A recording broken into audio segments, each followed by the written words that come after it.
Hello from North Carolina, and welcome to our 20th live session. So, our plan is to go live every Tuesday at 10 a.m. Eastern Standard Time to share fashion industry news from the previous week. If you are team replay or team live, let us know where you are joining from by commenting below. And I'm going to get a little fancy again. I'm going to switch up my banners here. So hopefully, yeah, we got it. My name is Rosalinda Cruz. I am the founder and chief business development officer of the ACEWAR Collective, where we help underrepresented leaders in fashion with strategic planning and advising. Our mission is to support a more diverse and inclusive sustainable fashion industry by filling the leadership and ownership gaps in the apparel supply chain. So on these lives, I try to reconcile my love of fashion and retail with my values around sustainability, diversity, and inclusion. So in our time together, again, I'm getting fancy here. In our time together, some of the things that I cover, I do announcements and planning PSAs. I talk about North Carolina news. North Carolina is still the #1 textile producing state in the U.S. Product, service, workforce, and then the green carpet. And the green carpet is where I talk about brands, concepts, and processes that are being called to the proverbial carpet. So that's that. Another thing that I wanted to say is that we are trying to get to 100 subscribers for our YouTube page. So I am going to drop that information in the comment section. Yes, that's exactly where I'm going to drop it. In the comment section, so you can subscribe to our YouTube page and help us get to 100 subscribers. Once we get to 100 subscribers, so many features are going to be unlocked that I'm looking forward to being able to leverage. But obviously, I would love to just increase our community and customer base. So that is that. So let's get into it. Announcements and planning. No real announcements. Last week we did a newsletter release just talking about Earth Month and some, sustainability terms that are helpful to kind of keep top of mind. But from a planning perspective, we are actually just a few days away from the start of the second quarter. So actually on next week's live, I'm going to go into a little bit more information about where you should be in April regarding your strategic plans for your business. So that is that in terms of announcements and planning PSA. So in North Carolina news, again, congratulations to Johnny Hackett Jr. of Black Dollar Corp and Black Friday Market. So last week we mentioned this, but Black Friday Market provides commission-free retail to Black-owned businesses. They are located in downtown Raleigh, and they last week I spoke about them and the work that they are doing with Walmart as part of their racial equity work. And they are also working with an organization called Seed Spot, which is a business accelerator, which provides training, which is going to be providing training to Black-owned businesses in North Carolina. So that they can get into locations like Walmart. So they are in the news again this week. So last week they actually announced the factory, which is their creator space, which is going to be opening in downtown Raleigh. And the factory is going to be offering small manufacturing equipment like t-shirt printers and press machines. It's going to have co-working desks and offer crowdfunding and workshops and other training sessions to small local business owners. So that is super, super exciting. I know that they have a targeted opening date sometime in April. I don't know if we have the exact date, but they are going to be hosting an unboxing event. So I'm looking forward to seeing more news about that.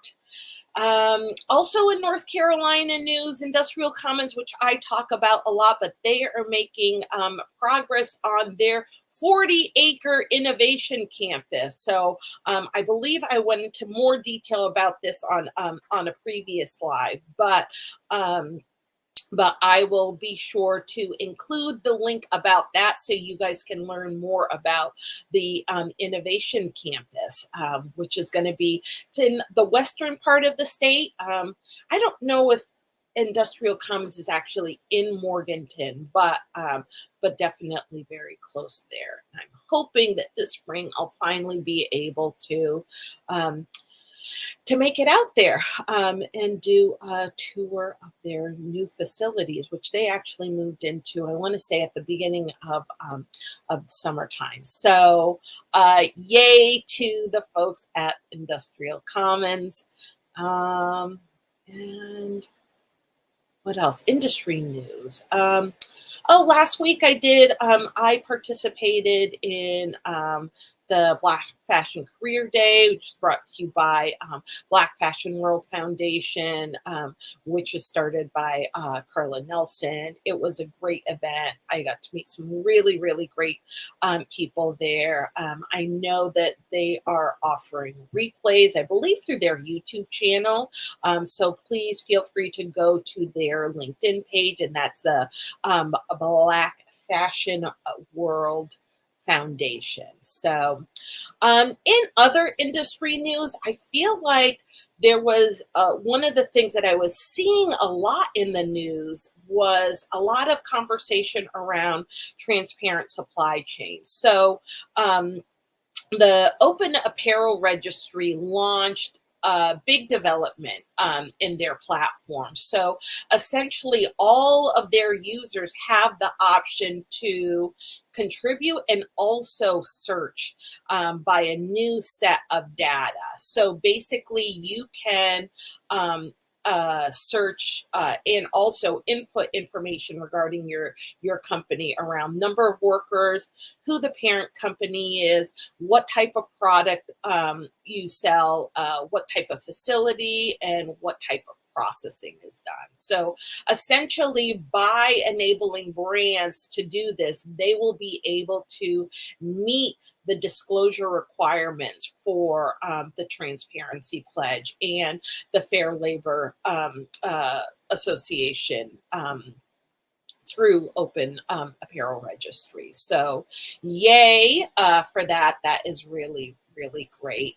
But the other thing that I saw come up in a bunch of my news feeds was about the transparency around the supply chain for cotton and how challenging that is. I feel like maybe we need to have a whole panel discussion. Maybe, I don't know, panel discussion feels really limiting, but a discussion just around the challenges and maybe even some of the myths within the cotton industry. But we talked about the challenge of traceability within the cotton supply chain and being able to trace it back to the cotton farmer, and really questioning how brands should implement due diligence. And I think that the challenge goes beyond the brands, to be perfectly honest. I think some of the challenges lie in how cotton is traded, right? And how it is sorted and by quality. It's sold as a commodity. And because it's harvested seasonally, I feel like it is,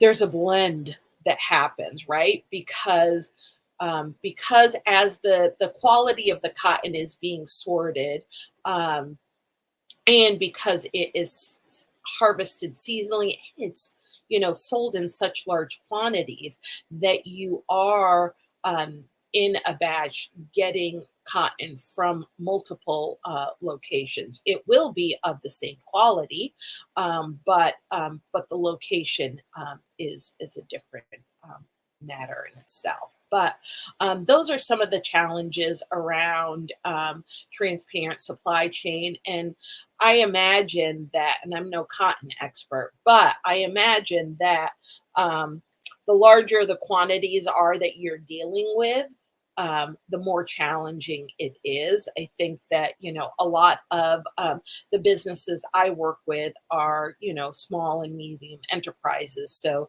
they aren't dealing in the quantities that some of these larger brands are dealing with. So I think that the traceability aspect is a lot easier for them, and that is also if they are creating their product from raw materials, whereas a lot of people are purchasing fabric by the yard already. So I think that when you're doing that, that's where the challenge lies in. But in any case, I went down that rabbit hole.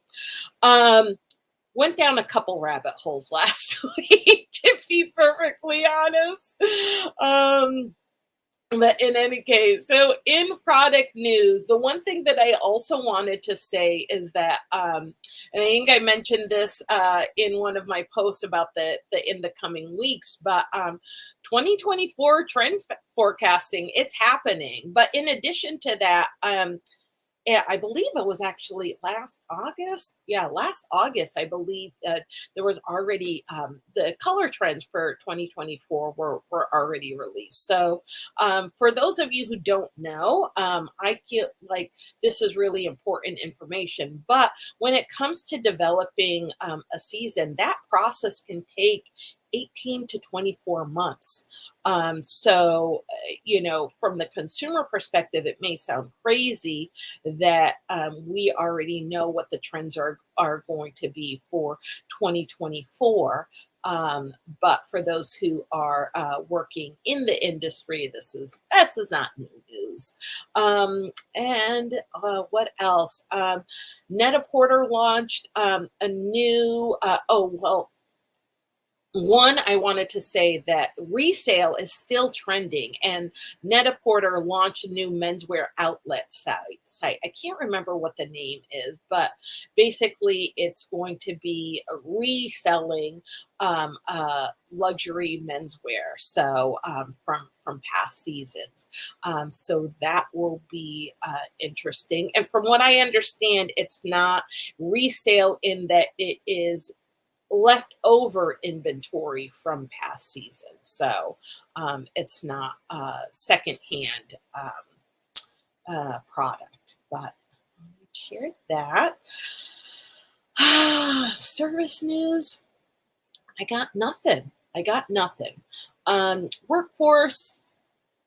Workforce, again, I didn't really have anything, although with some of the local news, I think that kind of crosses into that workforce realm. But we're at the green carpet. I'm going to take a big gulp of my water.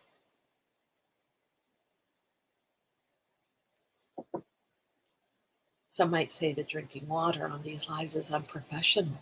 I don't care. I'm thirsty. Guys. Okay, so here we are at the green carpet, and this is where I talk about brands, concepts, and processes that are being called to the proverbial carpet. I talk about, the ethical dilemmas and the siloed discussion and all of the infighting that happens in the industry, whether you're farmer, manufacturer, vendors, academia, brands, journalists, and activists. It is crazy. It is actually crazy. And it can be pretty intense. But one of the things that I am trying to do is practice calling people in. Like I said, there is no shortage of ethical dilemmas in the fashion industry and definitely within sustainable fashion.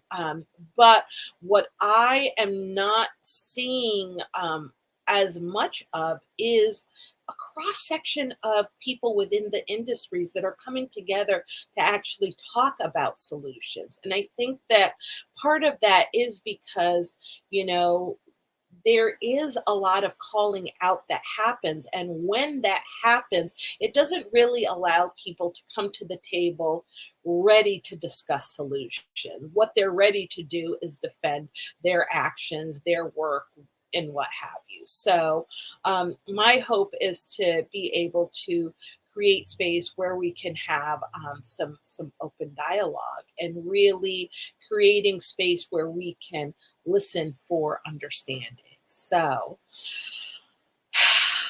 that's that. Um, I went down a couple rabbit holes this week, and I'm going to. I don't know if I set my timer here, so I'm going to try and make sure that I don't go too crazy in this section here. But I went down a couple of rabbit holes this week. So I believe it was NRF. And again, if you guys subscribe to the show notes, all of the links are in there. But NRF did a report on on theft, right? Smash and grabs, really more specifically. But they talked about and smash and grabs are it's not just shoplifting, but it's really more organized than that, much more aggressive and much more dangerous. Usually, it's frequently a group-led effort. Um, and I know a lot of even luxury malls have been victims of these smash and grabs. But one of the things that they talked about is how retail theft is really the secondary marketplaces like eBay, Facebook, are really have created a way for these stolen goods to enter the marketplace in a way that is more legitimate, I guess. One of the things that they talked about was the impact of theft on retailers. And I can't remember what the statistic was, but they said that $330,000 worth of product is stolen every year. I don't remember if that, no, it's like 300,000. And they talked about the impact on the brands. But one of the things that was interesting, I feel like, I am not advocating for, theft in any way. So I just want to put that out there. But they talked about how this was impacting retailers. But one of the things that I was sort of scratching my head about is the fact that this is all stuff that is covered by insurance, right? And so I know from my years in retail, I believe that the allowance was about 3%, so or 2%, and as a result of the pandemic, theft has increased and shrink has increased industry wide about 1%. So there's definitely an uptick in that. But at the same time, what they didn't really do was go into detail about how that is really impacting retailers. And again, like not mentioning the insurance against shrink. So I was just scratching my head about that one. But in any case, I'm going to see if I think that I want to dig into that a little bit more, and maybe I'll do a little newsletter. I feel like I need to do just a bit more research on that. But the other rabbit hole that I went down, was Newsweek released their list of America's most trusted companies, which was really exciting to see. And one of the things that I have been talking about, or I try to make sure that I talk about this when I'm referencing reports, is what the methodology is. So again, when I went through that list, I was a little bit surprised to see, some of the brands that were on there. I mean, obviously they covered just about every single industry, but I looked at the methodology, and their methodology was that they looked at all stock listed companies that are headquartered in the U.S. With a revenue over $500 million, right? And they talk about how, extensive the survey was, and, the sample of about 50,000, sorry about that, a sample of about 50,000 U.S. residents, and also their field period, which was, from June 28th to August 13th. But they also talked about the vetting, right? So they say that these companies are vetted, and they actually check for any scandals, right, that may have been carried out, or companies that were involved in any recent lawsuits or scandal, or anything where a dimension of trust, right, may have come into question, right? So I was like, oh, okay, that's interesting. So why is Amazon on there? Right? I don't think that you need to be an Amazon expert to know all of the scandal around that. And so once I saw that, it just made me question their whole methodology, because while there were a handful of brands on there, at least from the fashion and textile perspective, that made it onto what I like to call the naughty list from the Pay Up campaign. But even aside from that, the fact that Amazon was on there really made me question their methodology. And also, most U.S. businesses make under $25 million. So I don't know. That's that. But in any case, I will not pain you anymore with this. And we are almost out of time here. So I am going to pull the plug on this, because this girl needs coffee. I am whooped. I did not get a good night's sleep last night. But in any case, like I said, announcements. I'm going to move to her next screen here. Announcements. Last week, the newsletter came out. Next week, I will be talking about planning cadence, and where you should be starting in April. And remember, our mission is to support a more diverse and inclusive sustainable fashion industry by filling the leadership and ownership gaps in the apparel supply chain. So we will be here next week, same time, same place, 10 a.m. Eastern Standard Time. Go subscribe to our YouTube channel and help us get to 100 followers. So hope everybody has a great day. All right, bye.